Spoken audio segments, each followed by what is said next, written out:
కవరపుంచి రమేష్ గారు కూడా జాయిన్ అయ్యారు వైఎస్ఆర్సీపీ నుంచి. మేడం విజయశేఖర రెడ్డి గారితో మాట్లాడతాం టీడీపీ నుంచి. విజయశేఖర రెడ్డి గారు గుడ్ ఈవినింగ్ అండి. గుడ్ ఈవినింగ్ సార్, అందరికీ కూడా నమస్కారం. సిద్ధమయ్యారా స్థానిక సంస్థలకి?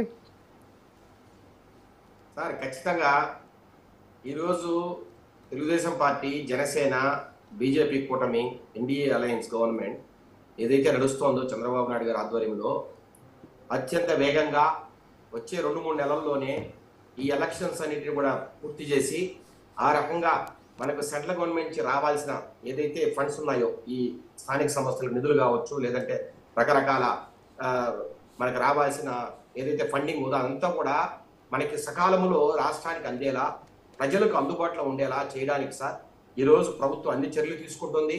దాంతో భాగంగానే ఈరోజు బీసీ రిజర్వేషన్లకు 34%కు జీవో ఇవ్వడం కావచ్చు, అట్లాగే రకరకాలుగా ఈరోజు అసెంబ్లీలో మొన్న స్థానిక సంస్థల బిల్లుకు అమెండ్మెంట్ ఇవ్వడం కావచ్చు, ఈరోజు మున్సిపల్ చైర్మన్లకు కావచ్చు, అట్లాగే మేయర్లకు కావచ్చు, ఎంపీపీలకు కావచ్చు, జిల్లా పరిషత్ చైర్మన్లకు కావచ్చు, అందరికీ కూడా ఈ ఓటింగ్ ఏదైతే ఉందో ఎంపీటీసీలు ఎన్నుకోకుండా, లేదంటే కౌన్సిల్ ఎన్నుకోకుండా నేరుగా ప్రజలే ఎన్నుకునే విధంగా వాళ్ళను ఈరోజు ఒక అద్భుతమైన సంస్కరణ తీసుకురావడం కావచ్చు. ఇవన్నీ కూడా సార్ ప్రజల కోసం, ప్రజల మేలు కోసం, స్థానిక సంస్థలను బలోపేతం చేయడం కోసమే. దాంట్లో భాగంగానే పవన్ కళ్యాణ్ గారి ఆధ్వర్యంలో పంచాయతీరాజ్ శాఖ కావచ్చు, అట్లాగే రాబోయే రోజుల్లో సార్ నేను ఇప్పుడిప్పుడే వింటున్నా, రేపటి రోజు నామినేషన్లు కూడా ఆన్లైన్ లో వేసే విధంగా, ఆన్లైన్ లో కూడా ప్రజలకు అందుబాటులో ఉండే విధంగా, నామినేషన్లు వారికి వేయడానికి వెసులుబాటు కల్పించే విధంగా కూడా ప్రభుత్వం ఈ రోజు ప్రణాళిక రచిస్తోందని ఇప్పుడు ఈ మధ్య కాలంలో వింటున్నాం. ఈ రకంగా మీరు చూస్తే సార్ పాజిబుల్ అవుతుందా సార్? ఆన్లైన్ లో నామినేషన్ పాజిబుల్ అవుతుందా? ఉంది సార్, ఆల్రెడీ ఎమ్మెల్యే ఎలక్షన్ కూడా ఉందనుకుంటా సార్.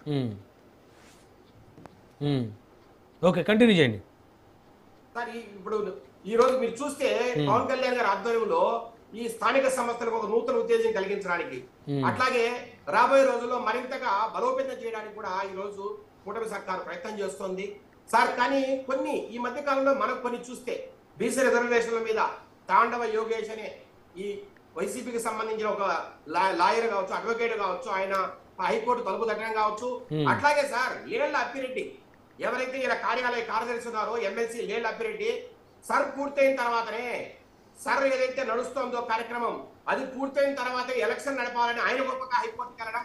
ఈ రకంగా సార్ వైసీపీ ఈ రోజు నిజంగా భయపడుతోందా, బెదిరిపోతోందా, ఎలక్షన్ నిజంగా సిద్ధంగా లేదా, లేదు ఈ రకంగా ఈ రోజు ఇన్ఛార్జిని బెదిరించడం కావచ్చు, లేదంటే సరైన పరిస్థితి వాళ్ళకు బాగా లేకపోవడం కావచ్చు, ఈ రోజు పార్టీ చాలా నిర్లిప్తంలో ఉండడం కావచ్చు.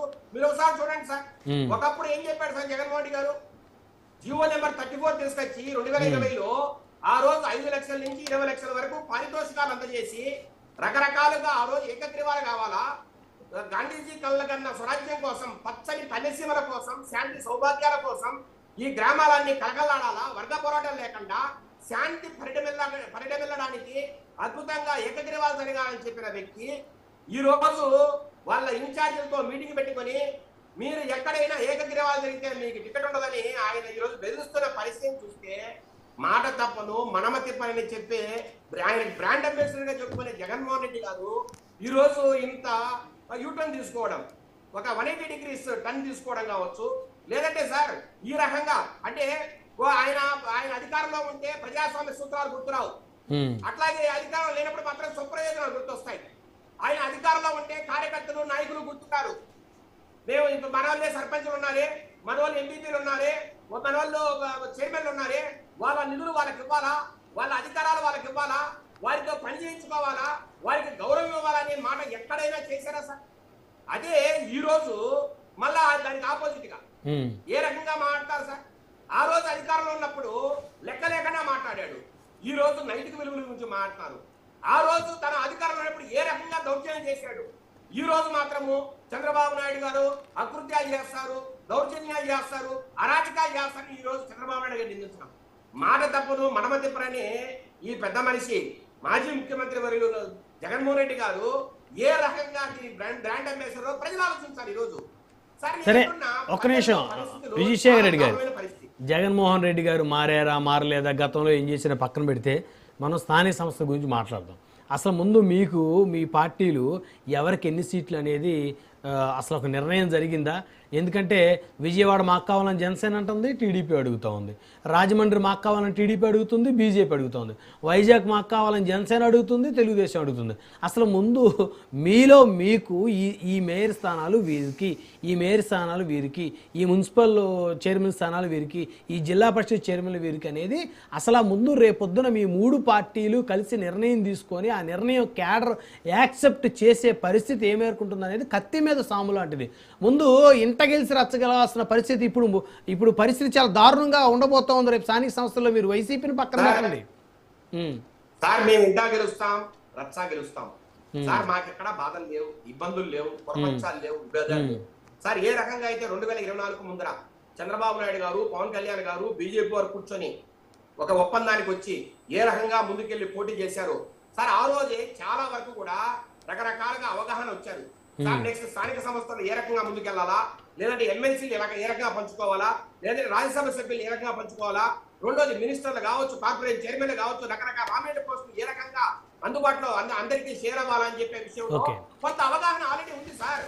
దాంట్లో భాగంగానే ఈ రోజు జనసేన తరఫున ఈ రోజు ఒక కమిటీని వేశారు. 14 మందితో కూడిన ఒక కమిటీని మీరు ఈ మధ్యకాలం చూశారు. వారు సార్ అన్ని జిల్లాల్లో తిరిగి అక్కడ క్షేత్రస్థాయి పరిస్థితుల్ని వారు మదింపు చేసి జనసేన ఎక్కడెక్కడ బలంగా ఉంది, ఏ ప్రాంతాల్లో ఏ జిల్లాల్లో ఎక్కడ బలంగా ఉంది, ఎక్కడెక్కడ మనకు పట్టుంది, ఎక్కడెక్కడ మన నాయకులు మేము పోటీ చేయాలని అడుగుతున్నారు, ఆ రకంగా ఆ పరిస్థితులని బేరీజు వేసుకొని మదింపు చేసుకొని ఒక రిపోర్టు ఎప్పుడైతే పవన్ కళ్యాణ్ గారు కేరళ నుంచి ఆంధ్రాకి వస్తారో ఒక రిపోర్టు ఇచ్చే పరిస్థితి మనం చూడబోతున్నాం. అట్లాగే తెలుగుదేశం పార్టీ కూడా సార్ రేపటి నుంచి 2వ తేదీ 3వ తేదీ వరకు రకరకాలుగా మీటింగ్ నిర్వహిస్తోంది. తమ ఇన్ఛార్జీలతో, మినిస్టర్లతో, ఎమ్మెల్యేలతో రకరకాలుగా మీటింగ్ నిర్వహిస్తూ మన పరిస్థితులు ఏంటి, ఎక్కడెక్కడ మనం అవగాహన చేసుకోవాలా, ఎక్కడెక్కడ మన పార్టీ బలంగా ఉంది, ఎక్కడెక్కడ మనం పోటీ చేయాలని వీళ్ళు కూడా ఒక రిపోర్ట్ తయారు చేసుకుని అట్లాగే బీజేపీ వారితో కూడా చర్చించి ఒక అవగాహన వచ్చే పరిస్థితి సార్. ఇంకా కనీసం నోటిఫికేషన్ కూడా రాలేదు. నోటిఫికేషన్ రాకముందే మీరు ఏ దాన్ని పంచుకున్నారు, ఏ మేయర్ ఎవరు పోటీ చేయబోతున్నారు, ఏ మున్సిపాలిటీ ఎవరు చేయబోతున్నారు, ఎక్కడైనా ఒక అంగీకారం వచ్చే పరిస్థితి ఉంటుందా సార్? ఎప్పుడైతే ఎలక్షన్ ప్రాసెస్ స్టార్ట్ అవుతుందో అప్పుడు మాట్లాడుకుంటారా, నోటిఫికేషన్ వస్తుందో, ఎప్పుడైతే నాయకుల్లో ఒక కదలిక వస్తుందో, ఇప్పుడు రాలేదా కదలక లేదా, ఎవరి పరిస్థితి ఎలా ఉందని కూర్చొని మాట్లాడతారు తప్పితే కాదండి. ఇప్పుడు కదలక లేదా, 2 నెలల ముందు ఇప్పుడు లేదా కదలక, ఒక డ్రాఫ్ట్ ఫైనల్ చేసే పరిస్థితి ఎక్కడే ఉంటుందా సార్? సార్ నేను అంటున్నా అసలు సార్ మాకు ఇది ప్రజాస్వామ్య దేశం, మా ఎన్డీఏ అలయన్స్ ఒక ప్రజాస్వామ్య కూటమి ఇది కాబట్టి సార్ ఇక్కడ ఎక్కువ మంది అడుగుతున్నారు. తెలుగుదేశం నుంచి ఒక పక్క, జనసేన ఒక పక్క, బీజేపీ నుంచి ఒక పక్క చాలా మంది లాస్ట్ గవర్నమెంట్ లో ఎందుకు అడగలేదండి ఎక్కువ మంది పోటీ చేయడానికి? ఎక్కడండి లాస్ట్ వైసీపీ గవర్నమెంట్ లో మీ పార్టీ వాళ్ళు ఎక్కువ మంది ఎందుకు అడగలా పోటీ చేయడానికి? సార్ ఒకటి ఎక్కడైనా సరే ప్రతి కాన్స్టిట్యున్సీలోనూ ప్రతి గ్రామంలోనూ తెలుగుదేశం నాయకులు పోటీ చేయడానికి ముందుకు వచ్చారు. కానీ మీరేం చేశారు? వైసీపీ నాయకులు ఏం చేశారు? పోలీసులు అడ్డ పెట్టుకున్నారు, వారి నామినేషన్ పేపర్లు ఇచ్చారు, వారి మీద భౌతిక దాడులు చేశారు, వారిని బలవంతం ఏకగ్రీవాలు చేశారు. పూర్తిగా సార్ ఇలా బలవంతం ఏకగ్రీవాలు చేసి అయ్యా నా సంక్షేమ పరిపాలనకు ప్రజలిచ్చిన అద్భుతమైన సర్టిఫికెట్ అని ఆ రోజు డంకా బజాయించి సంకలు గుర్తుకున్న జగన్మోహన్ రెడ్డి గారు మనం చూడలేదా? దాన్ని ఎలక్షన్ అంటారా? ఆ రకంగానే స్థానిక సంస్థల ఎలక్షన్లు ఏ రాష్ట్రంలో జరిగాయా sir? Nimmagadda Ramesh Kumar election commissioner అయిన నిమ్మగడ్డ రమేష్ కుమార్ ని ఎంత ఇబ్బంది పెట్టారు సార్? 5 సంవత్సరాలు ఒక ఎలక్షన్ కమిషన్ పనిచేయాలని రాజ్యాంగంలో రాస్తే మీరు 3 సంవత్సరాలకే దాన్ని కుదించి నిమ్మగడ్డ రమేష్ కుమార్ ని గెంటేసే పరిస్థితిని ఆ రోజు హైకోర్టు అడ్డుకోలేదా? ఆయన పెట్టిన షెడ్యూల్ ని ఏ రకంగా అయితే పంచాయతీలకు, ఎంపీపీలకు ఆయన షెడ్యూల్ ఇస్తే 2021 ఫిబ్రవరిలో మేము మీతో సహకరించము, ఎలక్షన్ కమిషన్ ఏం చెప్పినా ఈ ప్రభుత్వం పనిచేయదని మీరు తెగేసి చెప్తే మళ్ళా ఆయన హైకోర్టుకు పోయి ఆ రకమైన షెడ్యూల్ కు మిమ్మల్ని పూర్తిగా మమేకం చేసి ఆ రోజు ఎలక్షన్ చేసిన పరిస్థితి. ఇలాంటి ప్రభుత్వాన్ని, ఇలాంటి ఏకపక్షమైన ప్రభుత్వాన్ని, ఇలాంటి దారుణమైన ప్రభుత్వాన్ని ఏ రోజైనా చూసావా సార్?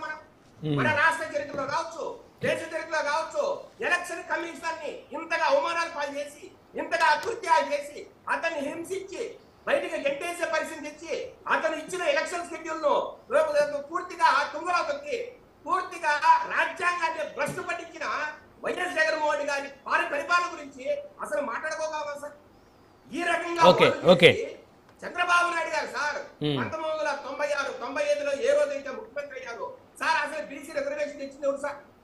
మొట్టమొదటిగా 1984లో ఎన్టీ రామారావు గారు 20% రిజర్వేషన్ ఇస్తే 1995లో మొట్టమొదటిసారిగా చంద్రబాబు నాయుడు గారు 36% దాన్ని పెంచి ఆ రోజు బీసీ రిజర్వేషన్ స్థానిక సంస్థలు ఇచ్చిన కదా చంద్రబాబు నాయుడు కదా. 1990లో కావచ్చు, 2001లో కావచ్చు 34% రిజర్వేషన్ ఇస్తే బీసీలకు ఆ తర్వాత కాలంలో రాజశేఖర రెడ్డి గారు కావచ్చు, లేదంటే కిరణ్ కుమార్ రెడ్డి గారు కావచ్చు, లేదంటే చాలా మంది దాన్ని ఫాలో అవుతూ వచ్చారు. ఎప్పుడైతే 2010లో ఎప్పుడైతే doctor K Krishnamurthy versus union of India ఏదైతే సుప్రీంకోర్టులో కేసు నడిచిందో, ఏదైతే 5 సభ్యుల ధర్మాసనం రకరకాలుగా ఈ ట్రిపుల్ టెస్ట్ రిక్వైర్మెంట్స్ ఏదైతే పెట్టిందో, ఎప్పుడైతే 50% ఈ రిజర్వేషన్ మెచ్చకూడదని క్యాప్ పెట్టిందో అక్కడ నుంచి సమస్యలు స్టార్ట్ అయ్యాయి. రైట్